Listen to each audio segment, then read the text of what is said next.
सध्या ज्याचा आपल्याला सगळ्यांनाच सार्थ अभिमानाच्या तारा राणींचा इतिहास, त्या एक अतिशय महत्वाचा टप्पा आणि त्यांच्या संशोधन गेले 7-8 वर्ष त्यांनी जे केले त्याच्या पुस्तकाचं आज मोचन आहे. त्या कार्यक्रमाच्या निमित्ताने मी आज इथे आले. त्यानंतर माझ्या सहकारी सक्षना सलगर यांनी पुण्यश्लोक अहिल्याबाई होळकर यांच्यासाठी एक कार्यक्रम नियोजित केलाय. अशी 3-4 कार्यक्रमासाठी आज मी कोल्हापूरला आलेले. त्यानंतर संघटनेच्या लोकांची भेट नंतर कराडला जाणार. लाडकी बहीण संदर्भात मंत्री एकदा म्हणतात की पैसे काढून घेणार, अजितदादा म्हणतात की कुणाचे पैसे नक्की काय केलं पाहिजे किंवा सरकार असं का त्या परिस्थितीमध्ये केलं काय पाहिजे तर 2100 रुपये लगेच द्यायला पाहिजे, हे केलं पाहिजे. आणि ज्या पद्धतीने रोज उलट सुलट माहिती किंवा स्टेटमेंट्स सरकारकडून येत आहेत, याचा अर्थच होतं की काही कोऑर्डिनेशन नाहीये सरकारमध्ये किंवा क्लॅरिटी पण नाहीये. तुम्ही बघताय 60 दिवस झालेत, म्हणजे सगळं या राज्याचा रिझल्ट लागून बरोबर 60 दिवस काल पूर्ण झाले.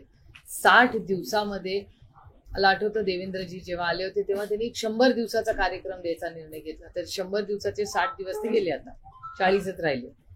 एनिवे जे शेवटी त्यांना मॅन्डेट 5 वर्षाचं दिलेलं आहे.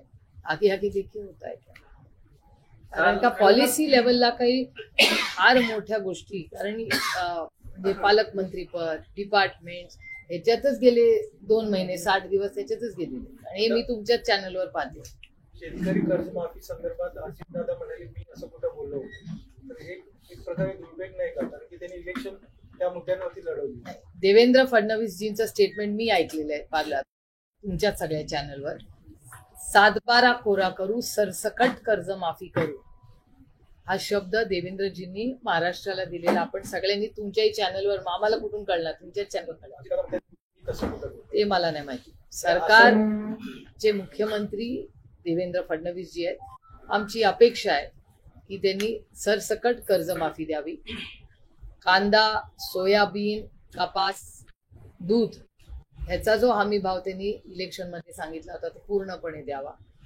त्यानंतर कालच राज्याचे कृषी मंत्र्यांनी 3-4 महत्वाची विधानं केलेली आहेत, जे मी स्वतः पार्लमेंटमध्ये बोलणार आहे याच्याबद्दल. आणि पार्लमेंटमध्ये पद्धत असते की आरोप प्रत्यारोप किंवा कुणाला कोट केलं तर ते आपण टेबल करायचं असतं. त्याच्यामुळे मी तुमच्याच चॅनलच्या मदतीने ते सगळं कलेक्ट केलंय.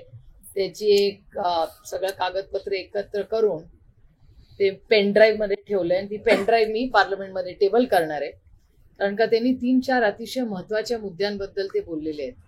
पहिला मुद्दा ते असं म्हणाले की हार्वेस्टर्स मध्ये घोटाळा झालेला आहे. हे मी म्हणत नाही, राज्याच्या कृषी मंत्र्यांनी ते कन्फर्म केलंय जेव्हा आरोप झाले, आमच्याकडून जे आरोप झाले. कारण का त्याच्यात माझ्या स्वतःच्या मतदारसंघात शेकडो असे शेतकरी आहेत ज्यांनी 8 लाख रुपये दिलेले आहेत ही सबसिडी घेण्यासाठी. एकतर डीबीटी डायरेक्ट ट्रान्सफर बेनिफिट असताना ते वळवून हा कॅश ट्रान्झॅक्शन करण्याचा निर्णय सरकारने का घेतला. केंद्र सरकार सातत्याने म्हणत असतं की आम्ही झिरो लिकेजवर आमचं सरकार काम करतं. जर झिरो लिकेजवर हे सरकार काम करत असेल तर डायरेक्ट बेनिफिट रिव्हर्स करण्यात का आलं हे आपल्याला कळलं पाहिजे. कारण का केंद्र सरकारचा नियम कायदा आहे, मग राज्यांनी तो बदलला कसा, राज्यांनी परवानगी घेतली होती का केंद्र सरकारची. तर हा पहिला अतिशय महत्वाचा मुद्दा आहे की हार्वेस्टर. आणि राज्याचे कृषी मंत्र्यांनी स्वतःच कबूल केलेले आहे, आम्ही जे आरोप केलेले आहेत या सरकारवर, हो ते बरोबर आहेत, हा हार्वेस्टरचा घोटाळा झालेला आहे, हे तुमच्याच चॅनलवर मी पाहिलेलं आहे. पहिला मुद्दा. त्याच्यानंतर पीक विम्याचा 400 कोटी रुपयाचा घोटाळा झालेला आहे. जेव्हा आम्ही आरोप केले तेव्हा त्याचं उत्तर त्यांनी दिलंय की हो कन्फर्म 400 कोटीचा झालाय. त्याच्यावर सुरेश धसांचं स्टेटमेंट तुमच्याच चॅनलवर मी पाहिलं. ते म्हणले तो 400चा नाही 5000 कोटी रुपयाचा. मला असं वाटतं हा खूप गंभीर विषय, ह्याच्यात देश पातळीवर चर्चा झाली पाहिजे. त्याच्यानंतर ह्या राज्याच्या कृषी मंत्र्यांचं स्टेटमेंट जेही मी तुमच्या चॅनल पाहिलं ते असं म्हणले की महाराष्ट्र सरकारला करायची इच्छा आहे पण केंद्र सरकार पैसे देत नाही, त्याच्यामुळे डिले होत आहे. तर जर केंद्र सरकार का पैसे देत नाहीये, हा पण म्हणजे तुम्ही आम्हाला निवडून कशाला दिलंय, एवढ्यासाठीच दिलंय ना. त्यामुळे अर्थातच जर ह्या राज्याचे कृषी मंत्री दोन एवढे मोठे शेतकऱ्यांचे जर एवढं मोठं करप्शन म्हणजे हार्वेस्टरसाठी पैसे केंद्र सरकारने दिलेल्या नियम कायद्याचा बदल सरकारला न विचारता त्याच्यात होणारा भ्रष्टाचार, त्याच्यानंतर पीक विम्यात झालेला भ्रष्टाचार आणि त्याच्यातून केंद्र सरकार आपल्या राज्याला पैसे देत नाही, ही सगळी स्टेटमेंट्स गेल्या 8 दिवसात तुमच्याच चॅनलवर आम्ही पाहिलेली आहेत. ही अतिशय चिंताजनक आहे आणि मी पारदर्शक कारभार करणाऱ्या महाराष्ट्राच्या कृषी मंत्र्यांचे जाहीर आभार मानते की ते ह्याच्यात आम्हाला सहकार्य करतायत. आमची ही सहकार्याची भूमिका आहे. महाराष्ट्र राज्य जर भ्रष्टाचार मुक्त होणार असेल तर ताकदीने आम्ही या राज्याच्या कृषी मंत्र्याबरोबर, पण ह्याच्यासाठी हार्वेस्टर, पीक विमा, केंद्र सरकारमधून येणाऱ्या निधी या सगळ्यात आपण आणि हमी भाव हा शेतकऱ्यांना मिळालाच पाहिजे ही आमची आग्रहाची आणि सहकार्याची भूमिका आहे.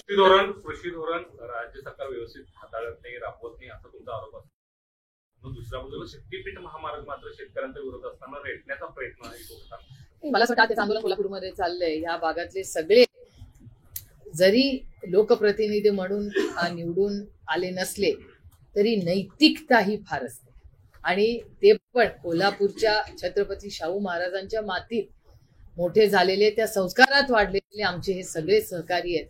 या सहकार्यांचीही सकाळी चर्चा झाली. त्या विषयाबद्दल प्रचंड अस्वस्थता त्याच्याबद्दल जर असेल तर अर्थातच विकासाच्या विरोधात आम्ही कोणीही नाही, पण विकास करत असताना स्थानिक लोकांना आपण समजून घेतलंच पाहिजे.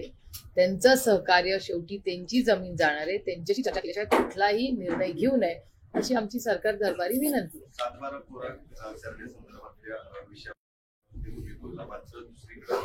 हसन मुश्रीफ जे सरकारमधले मंत्री आहेत त्यांनी काही दिवसांपूर्वी एक स्टेटमेंट केलं होतं की 7-12 पोरं आणि पुढची जेव्हा निवडणूक आधी आम्ही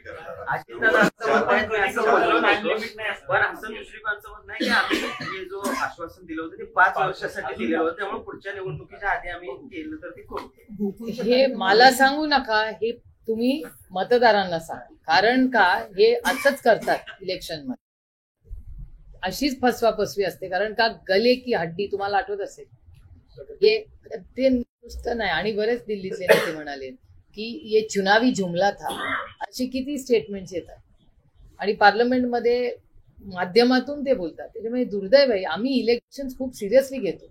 आम्ही लोकांना फसवण्यासाठी नाही निवडून येऊ इच्छितो. आम्ही सेवक आहोत या राज्याचे आणि देशाचे. तुमच्या आयुष्यात एक चांगला बदल घडवण्यासाठी आम्ही कार्यरत आहोत आणि आमची नैतिक जबाबदारी आहे आणि आम्ही नैतिकतेच्याच चौकटीत जरी आम्हाला अपयश आलं असेल तरी आम्ही नैतिकता सोडतो. इलेक्शन पूर्वी बदलापूर प्रकरणात एकत्र राहिलेलो भुजबळ साहेबांच्या कुटुंबावर जेव्हा सगळ्यात मोठा आणि जी एवढी मोठा संघर्ष त्या कुटुंबाने केला त्या काळात आम्ही एकत्रच होतो. त्या मग हॉस्पिटलमध्ये असू दे, कोर्टात असू दे, जेलमध्ये असू दे, आम्ही सगळे त्या काळात एकत्र होतो. मी स्वतः किती वेळा जेलमध्ये, कोर्टात, हॉस्पिटलमध्ये सगळीचकडे त्यांच्या फॅमिलीवर राहिलेले. त्यामुळे माझे कौटुंबिक संबंध काल, आज आणि उद्या आणि ते दोन्ही बाजूनी जपले गेले. काय मी एकटीने जपले नाही, त्याही कुटुंबाने जपले. आणि त्याच्यामुळे राजकीय आमच्यासाठी आमचा पक्ष जेव्हा एक होता तेव्हा भुजबळ साहेबांची जागाही आदरणीय पवार साहेबांच्या शेजारी असायची. त्यांचं भाषण ही नेहमी पवार साहेबांच्या आधी असायचं, मग पवार साहेब बोलायचे. त्यामुळे आमच्या पॉलिसीमध्ये किंवा कुठल्याही निर्णय प्रक्रियेमध्ये भुजबळ साहेबांचं मत हे पक्षासाठी अतिशय महत्वाचं असायचं. म्हणजे पवार साहेबांनी अनेक निर्णय त्यांच्याशी चर्चा करून घेतलेले आहेत आणि ते तुमच्या चॅनलवर मागच्या आठवड्यात त्याच्याबद्दल बोलले. त्यामुळे खूप शून्यातून विश्व उभं केलंय, खूप कष्ट करून, संघर्ष करून भुजबळ साहेब इथपर्यंत आलेले आहेत. माझं म्हणणं आहे की कुठल्याही ज्येष्ठाचा हा मान सन्मान हा सगळ्यांनीच केला पाहिजे, जो आमच्याकडून नेहमी केला जाईल. आता बाकीच्यांचं मला गेल्या महिन्यात तुम्ही दोघं म्हणजे शरद पवार साहेब आणि तुम्ही दोघं सोडून 7 खासदार राष्ट्रवादी फोडा असं एक भाजपचा एक प्लॅन सगळं तयारी सुरू होती, तो आता थांबलाय किंवा तो धोका टळलाय का? मला याची माहिती नाही. 7 खासदार फोडण्याची जबाबदारी तुमच्यावर दिलेली होती, माझ्यावर तुमच्यावर नाही. तुम्ही दोघं सोडून, पवार साहेब आणि तुम्ही दोघं सोडून, बाप लेकीला सोडून हे भारतीय जनता पक्षाचं भाजपने तो प्रयोग केला होता आणि स्टेटमेंट अशी होती की बाप लेकीला सोडून बाकीचे 7 जण एकत्र येऊन बाहेर काढतात. हे प्रश्न आज अमित शहा येतात आणि ऑपरेशन टायगरची चर्चा सुद्धा या निमित्तानं रंगलेली. ऑपरेशन टायगर म्हणजे कारण का आता महाराष्ट्रामधले खूप टायगर असे आहेत जे दुर्दैवाने, म्हणजे ताडोबाचं सांगते मी, म्हणजे ताडोबामध्ये एकीकडे आपण फॉरेस्ट राईट्स साठी लढतोय आणि दुसरीकडे ताडोबा अशा अभयारण्यामध्ये आज तुम्ही बघताय काय हाल आहेत वाघाचे. मी खूप सिरियसली घेते हे विषय. ताडोबा ज्या जिल्ह्यात आहे तिथे टायगर खरे आहेत की खोटे आहेत? मी गेले 35 वर्ष ताडोबाला जाते, तिथे खराच वाघ आहे. आणि महाराष्ट्रातले वाघ जे आता इथे आहेत ते खरेच आहेत. राजकीय वाद राजकीय जे दिल्ली समोर मुजरा करतात त्यांचा नाही आमचं सांगू शकतो. धोका कसला? मला धोका आलेलाच माहिती नाही, चढला कसा करणार? सगळे खासदार इंटॅक्ट आहेत, आता राष्ट्रवादी इंटॅक्ट आहे की आहे? ते बघा, जे काय आम्ही आहोत, लोकांनी आम्हाला विश्वासाच्या नात्याने निवडून दिलं. आणि हा आरोप जे हे म्हणतायत भारतीय जनता पक्षाने आमचा पक्ष फोडला किंवा आमच्या खासदारांना आमिष दाखवला अशी कुठलीही घटना झालेली नाही. भारतीय जनता पक्षाबद्दल मी म्हणते, भारतीय जनता पक्षाने कधीही आम्हाला कॉन्टॅक्ट केलेला नाही. आमच्या कुठल्या खासदाराला भारतीय जनता पक्षाने कॉन्टॅक्ट केलेला नाही. आपण काही दिवसांपूर्वी अजितदादांच्या आईने देखील पुन्हा दोघे एकत्र यावे अशा संदर्भाचं वक्तव्य केलं होतं. शिवाय काल देखील शरद पवार आणि अजित पवार दोघेही एकत्र भेट त्यांची झालेली आहे. आपल्याला सगळ्यांना वाटते का दोन्ही राष्ट्रवादी पुन्हा एकदा सगळ्या प्रकरणाला पुन्हा एकत्र याव्या, त्यासाठी तुम्ही काही अप्रत्यक्षरित्या काही हालचाली करताय का? काय मी प्रत्यक्ष किंवा अप्रत्यक्ष असं मी ड्युअल आयुष्य जगतच नाही. माझं ऑन रेकॉर्ड ऑफ रेकॉर्डच नसतं, मी कन्सिस्टंटच असते. त्यामुळे माझं असं काही नसतं. त्याच्यामुळे असं काही प्रस्ताव माझ्याकडे कुणाचा आलेला नाही, माझी कुणाची चर्चा नाही. मी आता माझ्या लोकसभा आणि महाराष्ट्रामध्ये होणारी महागाई, बेरोजगारी, भ्रष्टाचार, कृषी मंत्री म्हणतात तसा महाराष्ट्रावर होणारा निधीचा अन्याय, हार्वेस्टरचा माझ्या डायरेक्ट इम्पॅक्ट माझ्या मतदारसंघात झालेला आहे. माझे स्वतःच्या घरातले शेतकरी आमच्या लोकसभा मतदारसंघातले, त्यांना जर 8 लाख रुपये घेऊन असं जर होत असेल ते किती दुर्दैव आहे मला सांगा. तसंच जेव्हा बारामती लोकसभा मतदारसंघात महाराष्ट्रातल्या शेतकऱ्यांचे सातबारेचा उपयोग करून जर विमा काढला जात असेल, फॉरेस्टवर विमा काढलेला असेल, सरकारी जमिनीवर विमा काढला जात असेल, तर ह्याची ही केवढी मोठी लढाई चालू आहे. आणि राज्यासाठी कोण लढणार? मग कोणीतरी लढलं पाहिजे. मला याची काय माहिती, प्रस्तावही माझ्याकडे कुणाचा आलेला नाही. संतोष देशमुख प्रकरणी धनंजय मुंडेंचं पालकमंत्रीपद गेलं असं बोललं जात आहे. आता याची पुढची नॅचरली ते त्यांचं मंत्रीपद काढून घेतलं पाहिजे अशा प्रकारची चर्चा होती.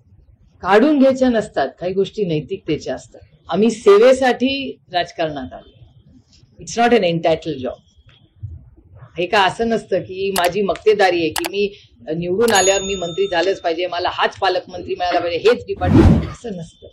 सेवा आहे ती कुठूनही करा, चांगल्या पद्धतीने करा. एवढ्याच अपेक्षेने तुम्ही आम्हाला मतदान करता ना. तुम्ही थोडी मतदान करता की हा व्यक्तीला मी मत करतोय म्हणजे ह्याला हेच डिपार्टमेंट मिळणार, हेच. ही जी नवीन जी टीव्हीवर मी बघते ना, हे मला आश्चर्य वाटतं की ही भाषा मी कधी ऐकलीच नाही, हा कॉन्सेप्टच मी कधी ऐकलेला नाही. त्याच्यामुळे काढून घेतलं पाहिजे अशी मागणी होते. माझं म्हणणं आहे, नैतिकतेवर लोकांनी निर्णय घ्यावे. नैतिकता असते का नाही? काय नैतिकता? जेव्हा सगळ्या पक्षाचे, राष्ट्रवादी काँग्रेस पक्ष अजित पवार, राष्ट्रवादी काँग्रेस पक्ष शरद पवार, शिवसेना, शिंदे सेना, भारतीय जनता पक्ष, काँग्रेस पक्ष, 6 पक्ष जेव्हा आरोप करत असतात तेव्हा आपल्याच अंतरात्माने आपल्याला ती जाग आणून दिली पाहिजे ना. नैतिकतेवर निर्णय घ्यावा. याच प्रकरणातला आरोपी वाल्मिक कराड आता आयसीयू मध्ये आहे. मात्र या सगळं प्रकरण संपवण्यासाठी त्याचाच खून होईल अशी एक शक्यता तृप्ती देसाई यांनी. ते नाही मला माहिती, ते नाही मला काय माहिती. मला एक गोष्ट माहिती आहे की अजून एक ह्याच्यातला असलेला फरार आहे हे मला माहिती आहे. अजून एक व्यक्ती त्याच्यातला फरार आहे, तो मिळालेला नाही.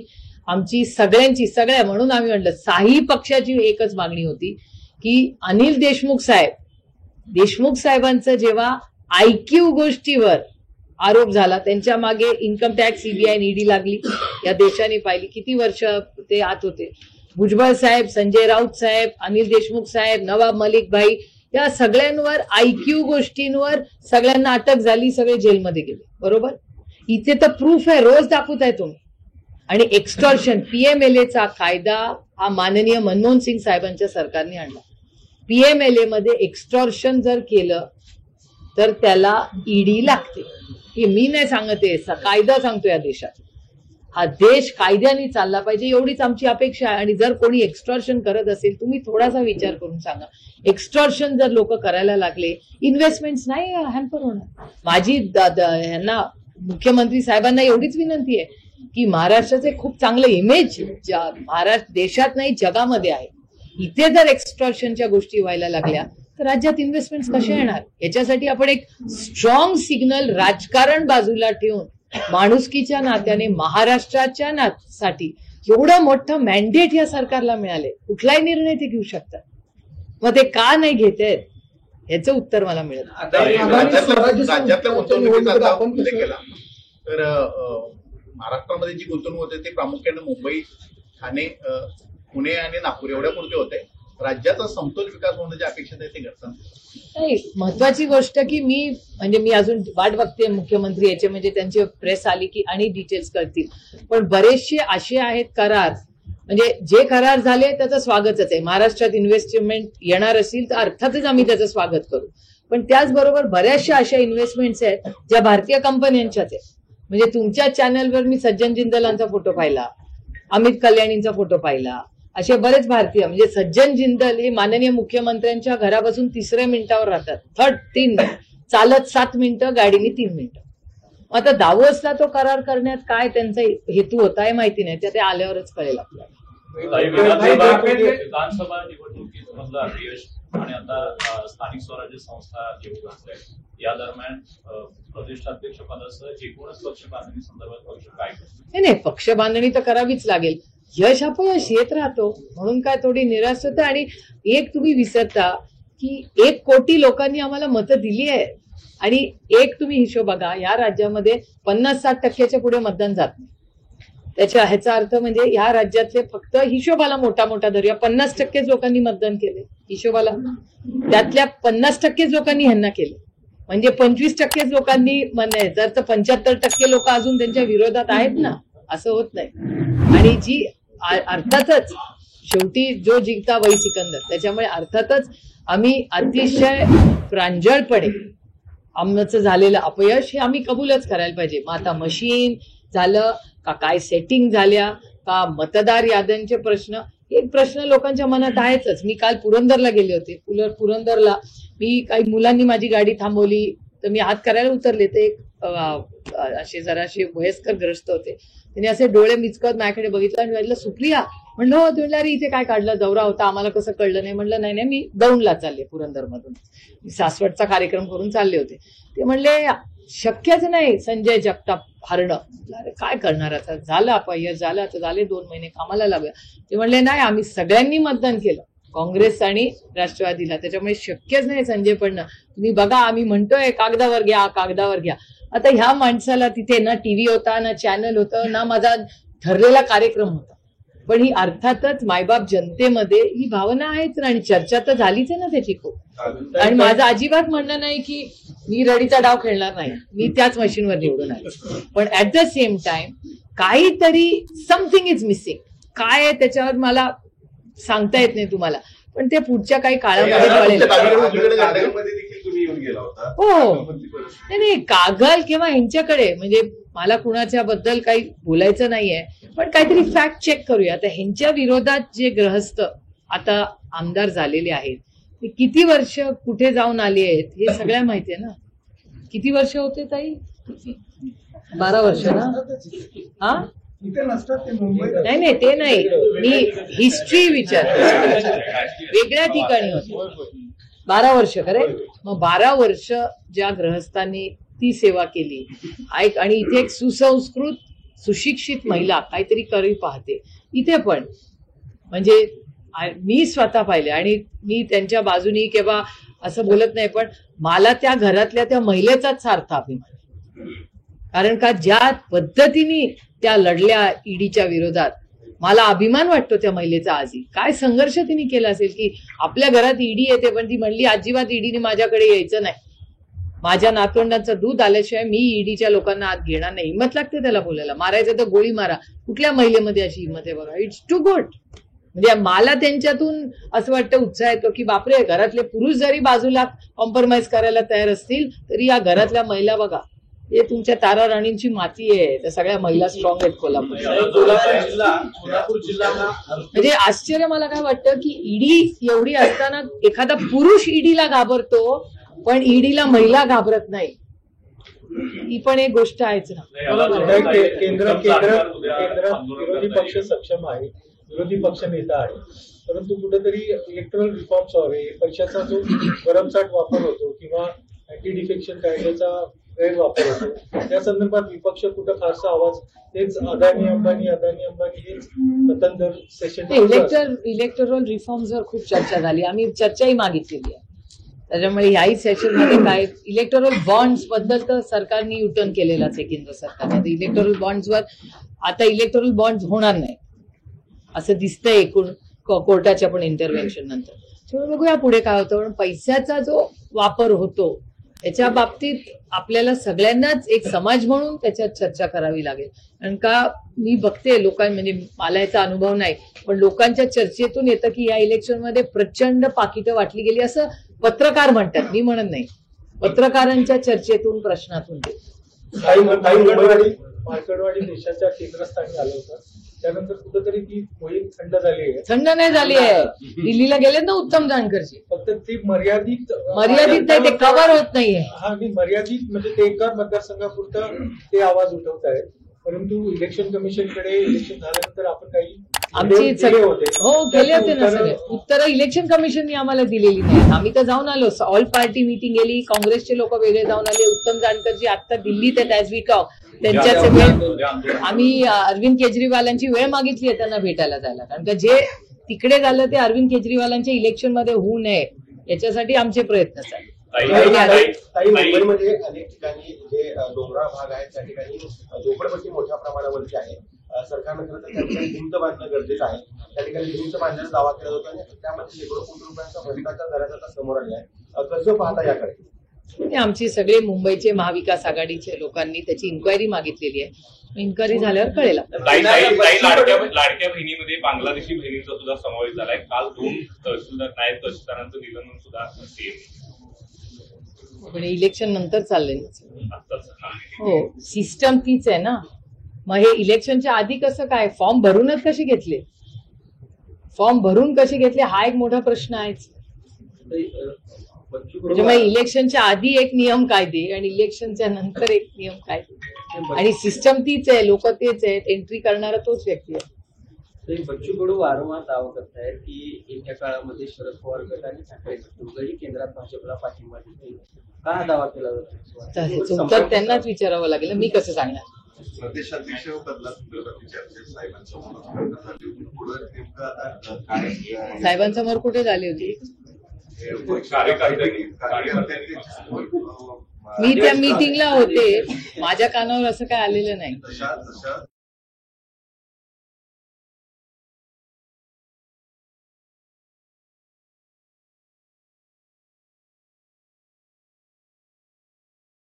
आपल्या घरात ईडी येते पण ती म्हणली अजिबात ईडीने माझ्याकडे यायचं नाही. माझ्या नातवंडांचं दूध आल्याशिवाय मी ईडीच्या लोकांना आत घेणार नाही. हिंमत लागते त्याला बोलायला. मारायचं तर गोळी मारा.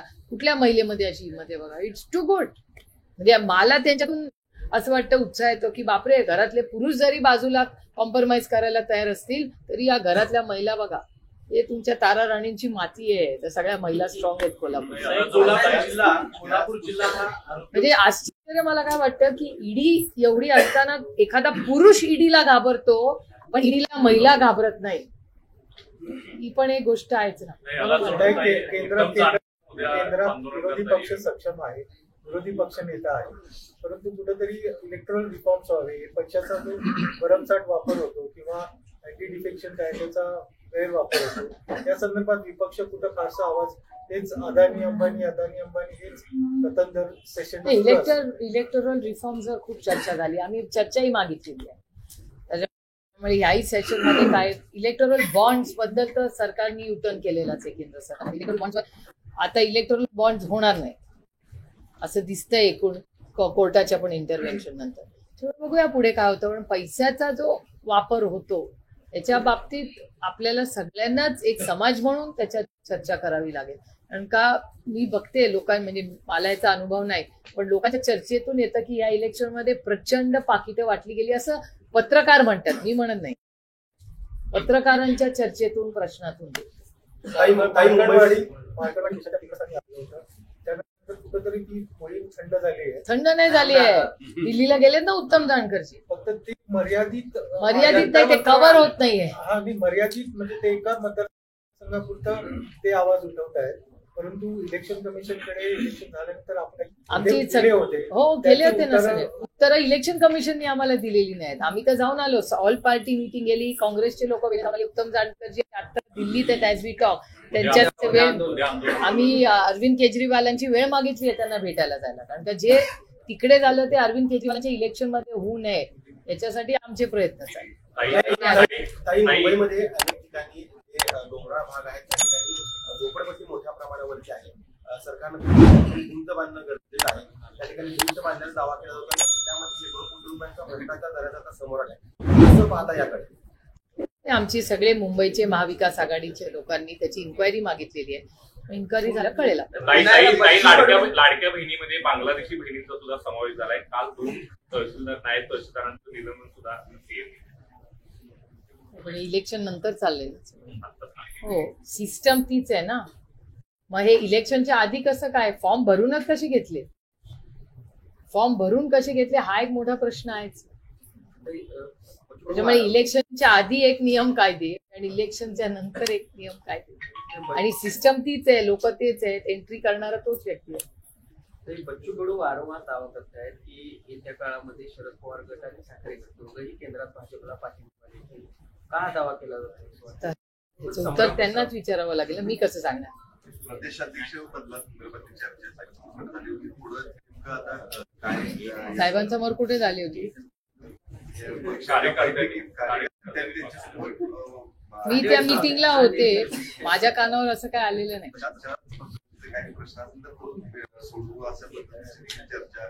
नाही, मी स्वतः त्या मीटिंग मध्ये फुल टाइम होते, माझ्या कानावर ही काही चर्चा आलेली नाही. तुम्हाला काही वेगळं बघूया ना. अर्थातच संघटनेत बदल हे होतच असतात, वारंवार होत असतात. त्याच्यामुळे त्याची चर्चा होतच राहते. काही युवक असतात त्यांना फादर बॉडीमध्ये जायचं असतं, काही युवती स्टुडंट असतात त्यांना महिलांमध्ये किंवा दुसऱ्या काही कामामध्ये जबाबदारी हवी असते. सोयाबीन खरेदी करत असताना कुठल्याही अडथळा अशा पद्धतीच्या सूचना पेंड दिल्या होत्या. आज काय सोयाबीन खरेदी होत नाही, वेगवेगळे अडथळे या ठिकाणी.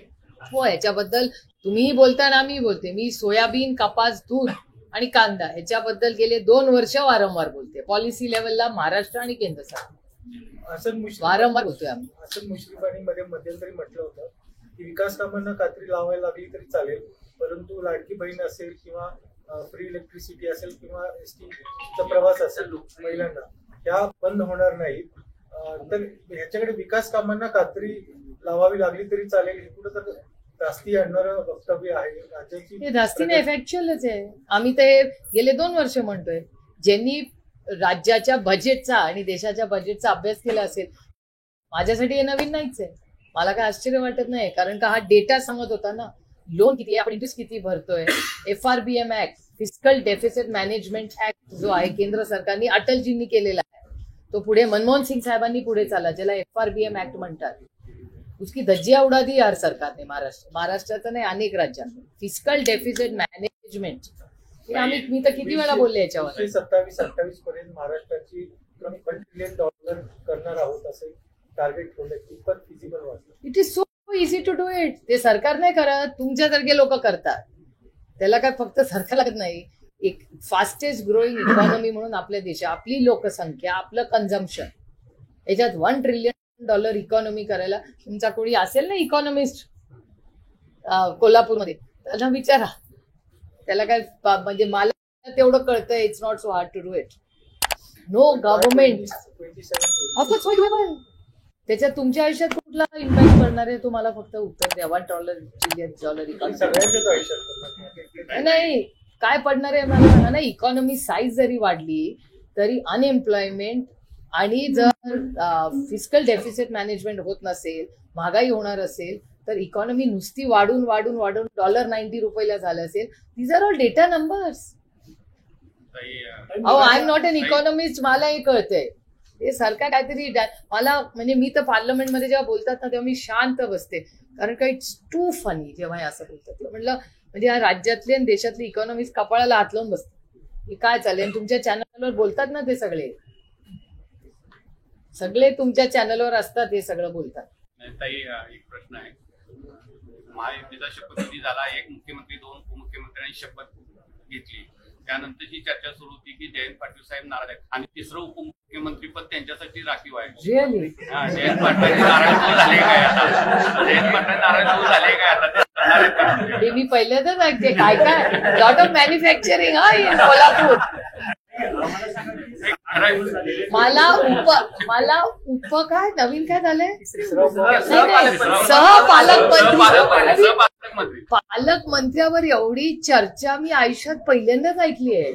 माझे वडील 4 वेळा मुख्यमंत्री झालेत, आम्ही कधीच पालकमंत्र्याचं डिस्कशन पण कधी ऐकलं नाही. तो निर्णय व्हायचा, डिपार्टमेंट पालकमंत्री गॉन, दुसऱ्या दिवशी त्याच दिवशी सगळे कॅबिनेट करून कामाला लागायचे. मी वाटत बघते. हाच तर माझा प्रश्न आहे. दिस इज एक्झॅक्टली एवढ्या मोठं मॅन्डेट असताना त्यांनी कामाला लागायला पाहिजे होतं. आतापर्यंत क्रांती व्हायला पाहिजे होती, म्हणजे सोन्याचे रस्ते व्हायला पाहिजे होते आम्हाला कोल्हापूरला येताना. करेक्ट आहे की नाही? एवढं मोठं मॅन्डेट एवढा विकासासाठी झालेलं आहे. चांदीचे तरी खरा, तेच कारीगर चांगले आहेत आपले कोल्हापूरचे, खरं ना.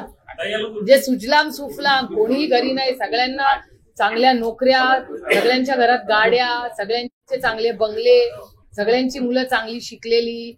व्हाय नॉट? आम्हाला आनंदच होईल तसं झालं तर. संभ्रमात आहात, मात्र हसन मुश्रीफ सुद्धा म्हणतात की सहपालकमंत्री काय, मला पहिल्यांदाच. एक मिनिट, मला तुम्हाला एक प्रश्न विचारायचा. सह तो सोडा, पालकमंत्री हे कॉन्स्टिट्युशनल आहे का पोस्ट? मेन म्हणजे पालकमंत्री पोस्ट कॉन्स्टिट्युशनल आहे का? त्याचा पण सह.